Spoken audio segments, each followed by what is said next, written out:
The morning sun barely touched the peaks of the Crystal Mountains when Marcus Chen stepped out of his cargo ship onto the dusty ground of Kepler 442b. The planet served as a trading hub between three major galactic civilizations, and Marcus had been running supplies here for nearly 5 years. Today felt different, though.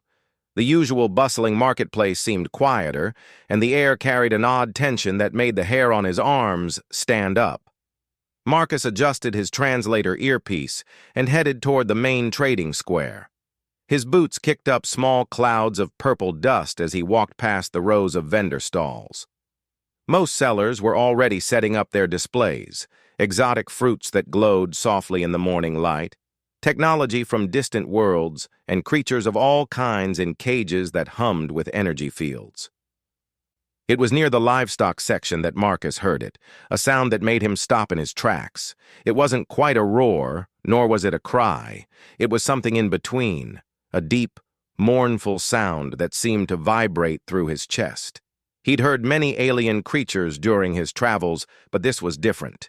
This sound carried intelligence, emotion, and most disturbing of all, despair. Following the sound, Marcus found himself at the edge of the market where the more expensive and rare creatures were kept. A crowd had gathered around one particular stall, and Marcus had to push his way through various alien species to see what was happening. When he finally got a clear view, his breath caught in his throat. In a cage that sparked with blue energy fields stood a creature that Marcus had only seen in ancient Earth mythology books. It looked like a dragon. Not exactly like the pictures from old stories, but close enough. The creature was about the size of a large horse, with scales that shifted color from deep purple to midnight blue depending on how the light hit them. Its wings were folded tight against its body, and its long neck was bent low. But it was the eyes that stopped Marcus cold. Golden eyes that held an intelligence he'd rarely seen in any species, human or alien. "Worthless beast," spat the vendor, a Krellian merchant with 4 arms and mottled green skin. "3 cycles I've kept her, and nothing but female hatchlings. Every single one female. No buyers want females. Males grow larger, stronger, better for racing and combat. This one is defective." The Krellian picked up a long prod that crackled with electricity and jabbed it through the energy field. The dragon flinched, but didn't make a sound this time. Marcus noticed old scars along her flanks, evidence of previous encouragements. "How much for a female hatchling?" asked someone in the crowd. "Half price of a male if you're lucky," the vendor replied. "Most times I just dispose of them. Can't afford to feed creatures no one will buy." Marcus felt his jaw clench. The casual cruelty in the vendor's voice reminded him why humans often had a complicated reputation in the galaxy. They could be unpredictable, especially when it came to what they considered injustice. "The beast's last chance is today," the vendor continued. "If she doesn't produce at least 1 male in the next clutch, she goes to the processing plant. Dragon meat fetches decent price, and her scales will make good armor." The dragon raised her head slightly at these words, and her eyes found Marcus in the crowd. For a moment, time seemed to stop. In those golden depths, Marcus saw not just intelligence, but understanding. She knew what the vendor was saying. She understood her fate. "How much for her?" Marcus heard himself saying before his brain caught up with his mouth. The crowd turned to look at him, and the Krellian vendor's eyes narrowed. "You want to buy a defective breeder? You humans really are strange." "How much?" Marcus repeated, stepping forward. The vendor named a price that made several crowd members gasp. It was clearly inflated, the vendor assuming Marcus would back down. But Marcus had been saving his earnings for years. Planning to eventually buy a small farm on one of the colony worlds, he did quick mental math. "I'll pay it," he said. The marketplace fell silent. Even the dragon seemed surprised, her head tilting slightly as she studied Marcus. "You're serious?" the vendor asked, his 4 arms crossing in different directions. "You know she only produces females? Worthless females? I heard you the first time, Marcus said, pulling out his credit transfer device. Do we have a deal or not? The vendor's expression shifted through several emotions before settling on greed. Your credits, your mistake, human. As the transaction processed, Marcus became aware of the whispers around him. Words like foolish and waste in various languages reached his ears, but he also caught a few others, brave and kind among them. She's yours, the vendor said once the credits transferred. Cage and restraint collar included. Good luck getting any value from her. The vendor handed Marcus a small control device. With a press of a button, the energy field dissolved. The dragon remained still, watching Marcus carefully. Come on, Marcus said softly. Let's get out of here. The dragon took a tentative step forward, then another. As they walked through the crowd, Marcus noticed how she kept her head low, making herself smaller. How many times had she been paraded through crowds like this? How many times had she been rejected, returned, punished for something beyond her control? They were halfway to Marcus's ship when he heard rapid footsteps behind them. He turned to see a small figure running toward them, a young Zalani, their blue fur matted and dirty. Wait! Please wait! The young alien called out. Marcus stopped, his hand moving instinctively to the plasma pistol at his hip. But the Zalani skidded to a stop several feet away, hands raised peacefully. You bought Sirath, the young one said, breathing hard. The dragon. Her name is Sirath. You know her? Marcus asked. The Zalani nodded quickly. I worked at the vendor's stall. I was the one who fed her, cleaned her cage. She's not defective, sir. She's amazing. She knows. Knows what? That females are unwanted. I think she chooses to have only females, to save them from the fate of males, forced racing, combat, often death. The females she produces are hidden, given to sanctuaries when possible. She's not broken. She's protecting. Marcus looked at the dragon, at Sirath. She was watching the young Zalani with what could only be described as fondness. Why are you telling me this? Marcus asked. Because you did what no one else would, the Zalani said. You saw her worth when everyone else saw only failure. I wanted you to know. You saved something special today. The young alien turned and ran back toward the market before Marcus could respond. He stood there for a moment, processing this information, then looked at Sirath. Protecting them, huh? He said softly. Well, that's something I can understand. Sirath made a soft, rumbling sound that might have been agreement. The walk to the ship took longer than usual. Sirath moved slowly, carefully, as if she couldn't quite believe she was actually leaving. Several times she stopped and looked back at the market, then at Marcus, as if asking if this was real. It's real, Marcus assured her each time. You're done with that place. The Stellar Wanderer. Wasn't a large ship, but it was home. Marcus had modified the cargo bay over the years to be more livable, and as he led Sirath up the ramp, he was already mentally rearranging things to make space for her. It's not much, he said, gesturing around the bay. But it's safe. No cages, no energy fields, no prods.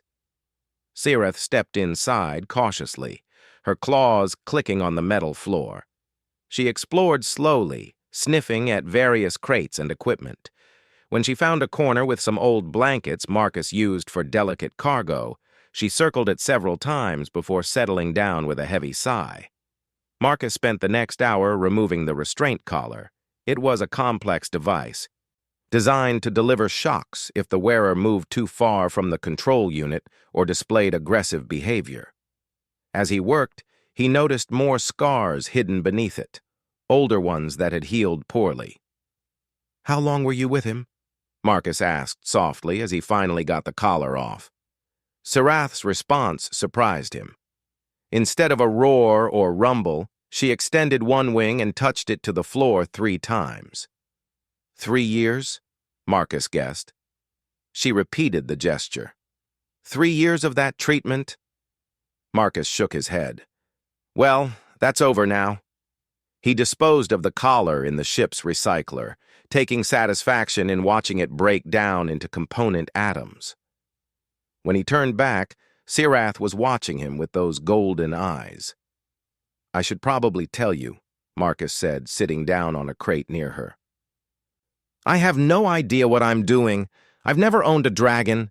Hell, I didn't even know dragons were real until an hour ago, but I couldn't just walk away. Sirath tilted her head, then did something that shocked Marcus. She spoke, not in words, but in images that appeared in his mind. It was telepathy, but different from any he'd encountered before. The images were clear, vivid, emotional. He saw a younger Sirath flying free across purple skies. He saw her capture, the terror and confusion. He saw the first time she was forced to breed, the horror when her captors killed the female hatchlings she produced. He saw her decision. If she could only produce females, at least she could try to ensure some survived. He saw the beatings that followed, the punishments for her defect, but most powerfully, he saw the moment in the market when their eyes met. In her vision, Marcus glowed with a soft light, different from everyone else in the crowd. She showed him what she saw, not just a human, but someone who understood suffering and chose compassion anyway. I'm sorry, Marcus said when the visions faded. His eyes were wet. I'm so sorry for what they did to you. Sirath moved her great head closer and gently touched her snout to his hand. The touch was warm, and Marcus felt a sensation like gratitude flowing through the contact. We'll figure this out together, he promised. No more cages, no more forced breeding, just freedom, whatever that looks like for you.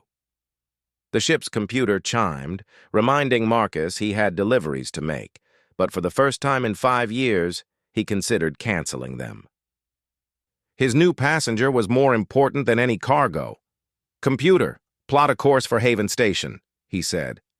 Haven was a free port, outside the jurisdiction of the major governments. It was a place where unusual partnerships were common and questions were rare. Course plotted, the computer responded.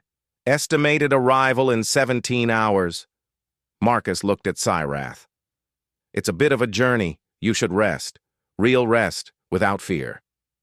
As the stellar wanderer lifted off from Kepler 442b, Marcus saw Sirath relax for the first time. Her breathing deepened, her wings loosened, and the tension slowly left her body. Within minutes, she was asleep, perhaps the first peaceful sleep she'd had in 3 years. Marcus sat nearby, keeping watch. He'd made an impulsive decision, spent most of his savings, and completely upended his simple life. But looking at the sleeping dragon, he felt no regret, only determination. Whatever came next, Sirath would never be mistreated again, not while Marcus Chen drew breath. The first jump through hyperspace woke Sirath with a start. Her wings spread instinctively, knocking over several crates as she tried to orient herself. Marcus rushed over from the pilot's seat, hands raised peacefully. It's okay. It's just the hyperdrive, he said softly. We're traveling faster than light. I know it feels weird the first few times. Sirath's golden eyes were wide, and through their growing connection, Marcus felt her confusion and a touch of fear. She had never been on a ship during a jump before. Her previous transportation had always been in stasis. Marcus sat down on the floor near her, maintaining enough distance to be non-threatening. The sensation will pass in a moment. Some species get nauseous, others get headaches. How are you feeling? Sirath closed her eyes and sent him an image. The universe stretching like taffy, stars becoming lines of light. Then another image of her stomach doing something similar. Nausea then, Marcus said, getting up. I have something for that. He rummaged through his medical supplies and found a universal anti-nausea patch. This should help. May I?" He gestured toward her neck. Syrath lowered her head, permitting him to apply the patch to a spot where her scales were thinner. Within minutes, her discomfort visibly eased. "Better?" Marcus asked. She responded by sending him an image of calm waters after a storm. Marcus was beginning to understand her visual language. It was poetic in a way, using metaphors and natural imagery to convey complex emotions. "Are you hungry?" he asked. "I realize I have no idea what dragons eat." The image she sent made him laugh. It showed the vendor from the market being roasted over a fire. Then, more seriously, she showed images of fish, certain fruits, and surprisingly, some vegetables. "I think I can manage that," Marcus said. "No Krellian vendor on the menu, but I've got protein packs that taste like fish and some real fruit from the last station." As he prepared her meal, Marcus found himself talking. It was strange. He'd lived alone on his ship for years, comfortable with silence. But something about Syrath made him want to fill the quiet. "I grew up on Earth," he said, mixing the protein pack with water. "Old Earth, not one of the colony worlds. My grandmother used to tell me stories about dragons, said they were wise, powerful, magical. In Chinese culture, they were symbols of good fortune, not the monsters Western stories made them out to be." He set the bowl down in front of Syrath. Guess she was more right than she knew. Syrath sniffed the food carefully before taking a small bite. Her approval came through as an image of flowers blooming. As she ate, she shared her own images, a world of floating islands connected by rainbow bridges, skies filled with dragons of every color imaginable. "Your homeworld," Marcus said softly. "It's beautiful." The next image was darker. Ships appearing in the sky, nets and energy weapons, dragons falling like rain. "I'm sorry," Marcus said. "How long ago?" She touched her wing to the floor 10 times. 10 years. Marcus felt anger rise in his chest. "They've been taking your people for 10 years? Syrath's response was complex. Images of some dragons fighting, others fleeing, many captured. Then images of dragons in cages across dozens of worlds, used for racing, combat, some for worse things Marcus didn't want to contemplate. "Are there others like you?" "Who only have females?" The image she sent was of herself, alone, with question marks floating around her. She didn't know of others, but she suspected she wasn't unique. They spent the rest of the journey in a comfortable routine. Syrath grew more relaxed with each passing hour, and Marcus found himself genuinely enjoying her company. She was intelligent with a dry sense of humor that came through in her images. When he showed her human entertainment videos, her critique of a popular action movie, expressed as an image of dragons laughing at the unrealistic physics, had Marcus in stitches. Haven Station appeared on the view screen 17 hours later, just as scheduled. It was a massive structure, built into a hollowed-out asteroid, with ships of every configuration docked at its many ports.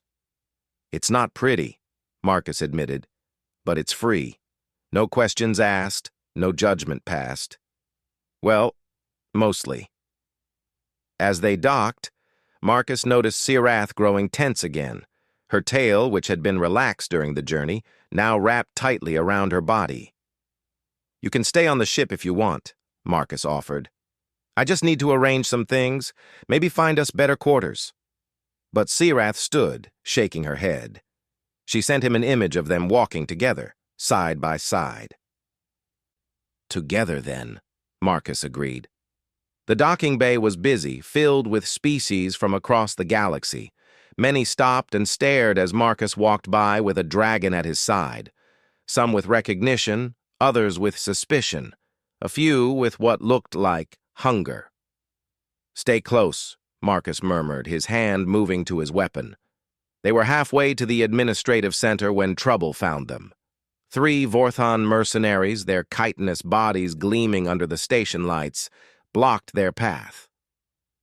"That's a dragon," the leader said, his mandibles clicking in excitement.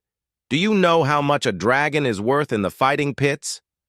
"She's not for sale," Marcus said firmly. "Wasn't asking if she was for sale," the Vortin replied. "Was telling you she's coming with us. You can walk away, human, or we can go through you."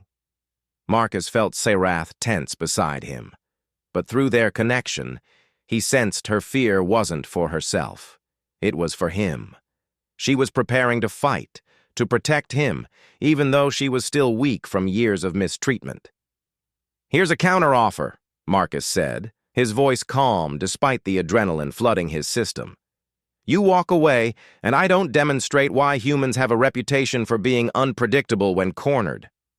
The Vorthons laughed, a sound like grinding metal. "One human against 3 of us? You're either brave or stupid." "Probably both," Marcus admitted. Then louder, he called out, "Station security. I'd like to report an attempted theft in progress." The Vorthons looked around nervously. Haven Station might be a free port, but it did have rules. No stealing within the station was one of them. "There's no security here," the leader said, but his confidence was wavering. "No," Marcus agreed, "but there are about 40 other beings watching us right now. Haven works on reputation. You try to take her by force, everyone knows the Vorthan can't be trusted to follow basic rules. How's that going to work for your mercenary business?" The leader's compound eyes swiveled, taking in the crowd that had indeed gathered. Several beings had their recording devices out. "This isn't over," he hissed, but he and his companions backed away, disappearing into the crowd. Marcus let out a breath he didn't know he'd been holding. His hands were shaking slightly. "Sorry about that," he said to Serath. "I probably should have expected—" He was cut off by Serath doing something completely unexpected. She nuzzled his shoulder gently, then sent him an image of a knight standing over a protected treasure. But in her version, the human was both knight and treasure. "You were ready to fight them for me," Marcus said, understanding, "even though you're still recovering." Her response was an image of a broken chain transforming into a shield. They continued to the administrative center without further incident, though Marcus noticed they were given a wider berth. Word traveled fast on Haven. The administrative center was run by an ancient AI that had achieved sentience centuries ago and decided managing a free port was more interesting than whatever its original purpose had been. Marcus Chen and "Companion," the AI's voice emanated from speakers in the walls. "Purpose of visit?"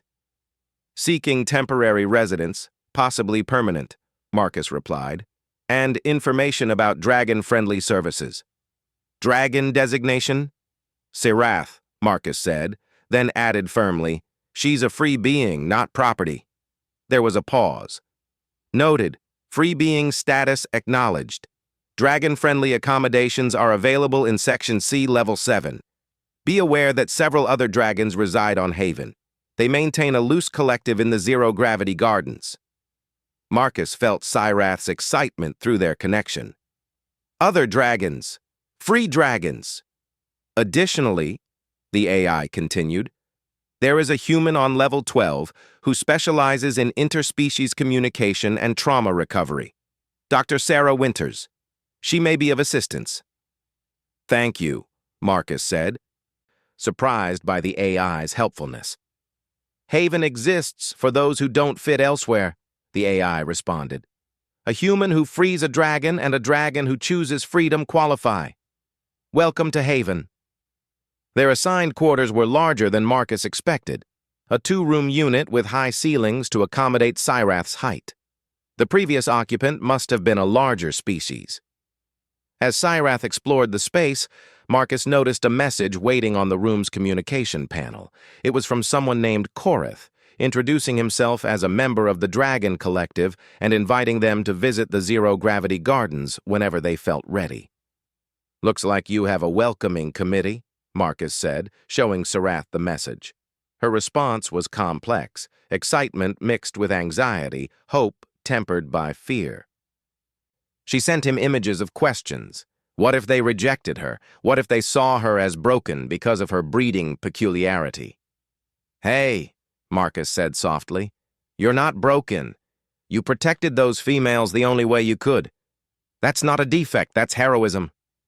She looked at him for a long moment, then sent him an image he would treasure forever, himself, but as she saw him. In her vision he glowed with warm light, and around him swirled words in her language that the translation couldn't quite capture, but felt like friend, savior, trusted one. "We should visit the gardens," Marcus said, his voice slightly rough. "But first, let's get you a proper meal. No more protein packs." They found a market on level 5 that catered to carnivorous species. The vendor, a cheerful Altarian, was delighted to serve a dragon. "Haven't seen one of your kind in months," she exclaimed. "I have fresh-caught moonfish imported from Altair Prime. Dragons love them." Sirath's enthusiasm confirmed this, and Marcus bought several pounds despite the steep price. His credit balance was getting low, but watching Sirath enjoy real food for possibly the first time in years was worth it. As they ate in their quarters, Marcus's communication device chimed. It was a message from Dr. Winters, offering a free consultation. "What do you think?" Marcus asked Sirath. "She might be able to help with everything you've been through." Sirath's response was uncertain but curious. She sent him an image of a door slightly open, with light spilling through. "We'll take it slow," Marcus promised. That night, as Marcus settled onto the couch, he'd insisted Sirath take the larger sleeping area. He reflected on how much had changed in just 2 days. He'd gone from a solitary cargo runner to, what? A dragon's friend? Protector? The specifics didn't matter, he realized. What mattered was that Sirath was free, and he'd do whatever it took to keep her that way. He was nearly asleep when he felt a presence. Opening his eyes, he found Sirath had quietly moved to lie near the couch. Not touching, but close enough that he could hear her breathing. "Couldn't sleep?" he asked softly. She sent him an image of empty cages, but the doors were open and she stood outside them, uncertain where to go.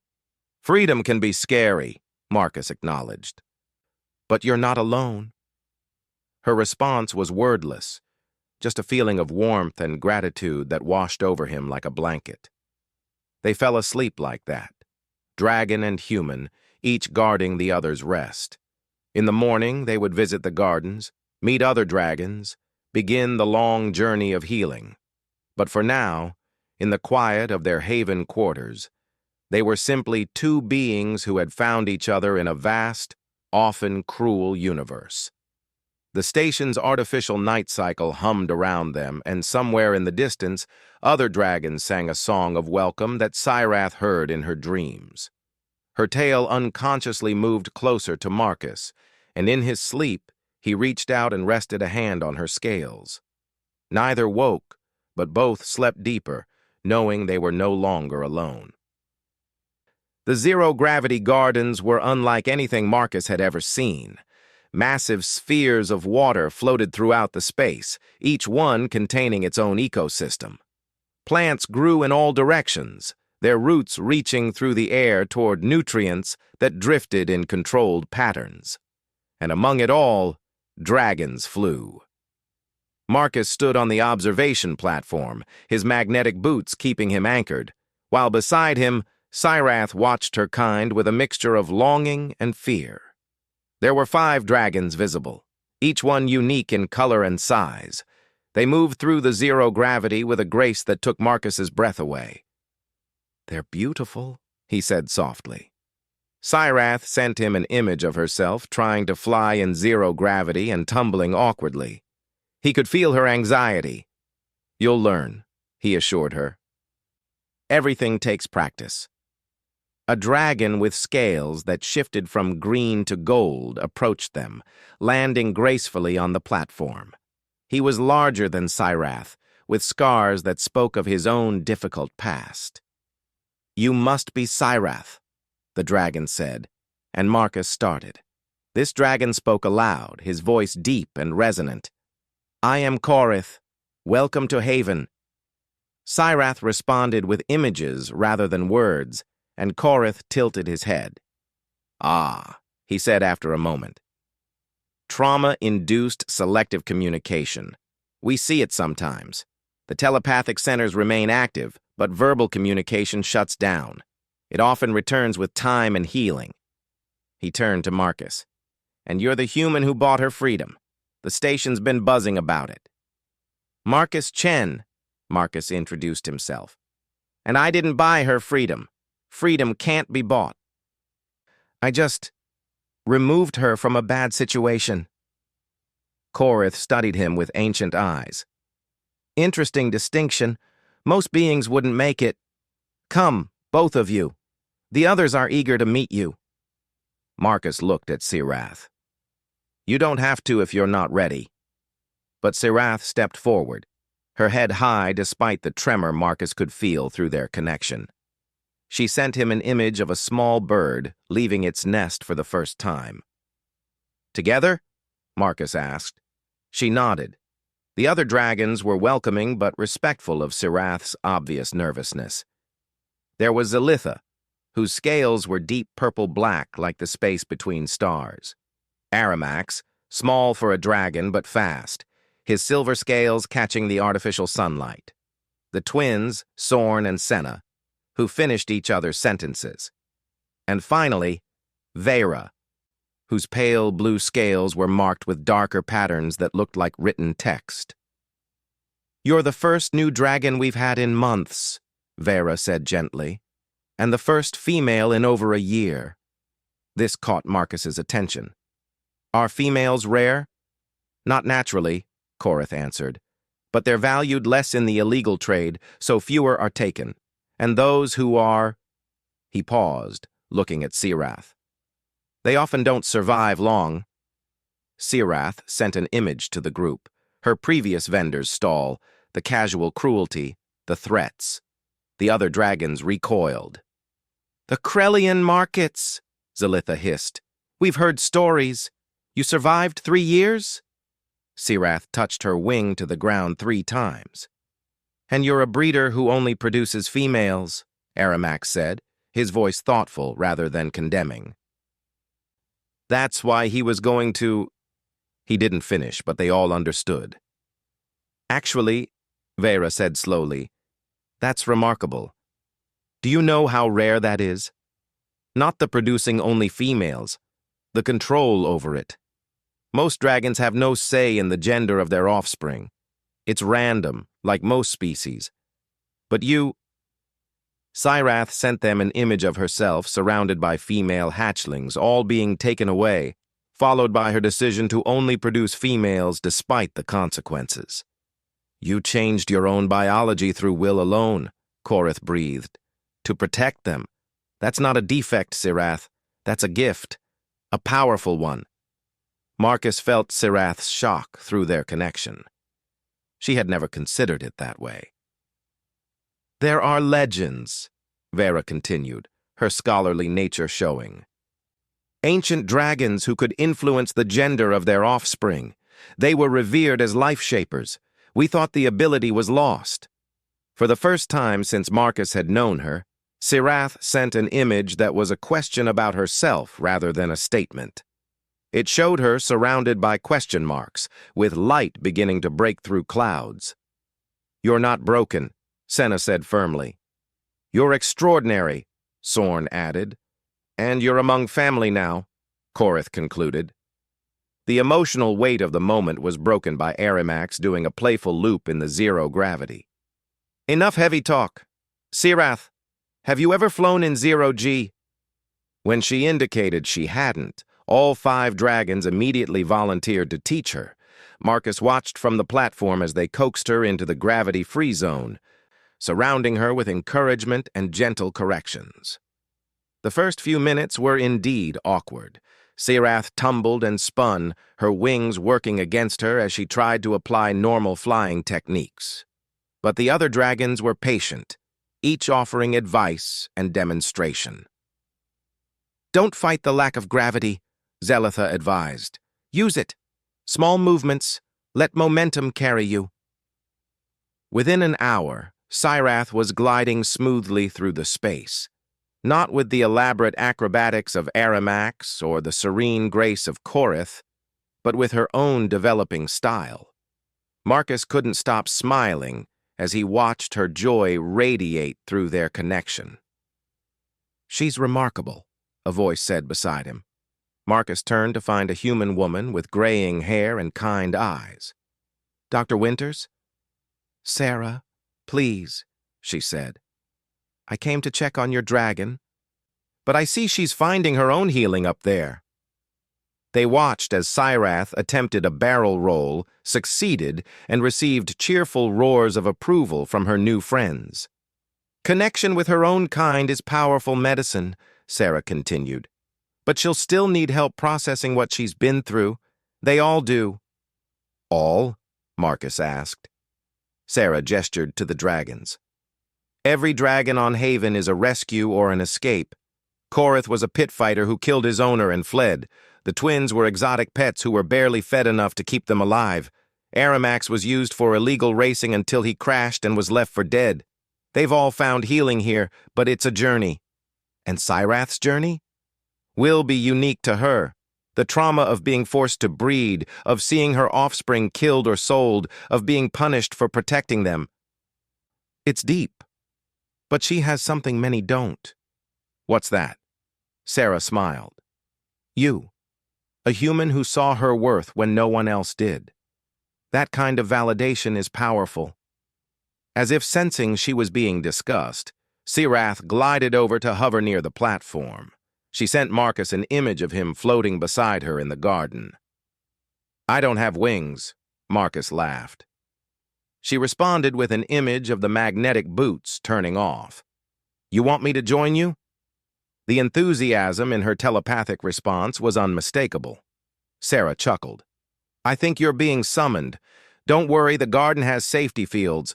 You won't drift into anything dangerous." With some trepidation, Marcus deactivated his boots and pushed off gently from the platform.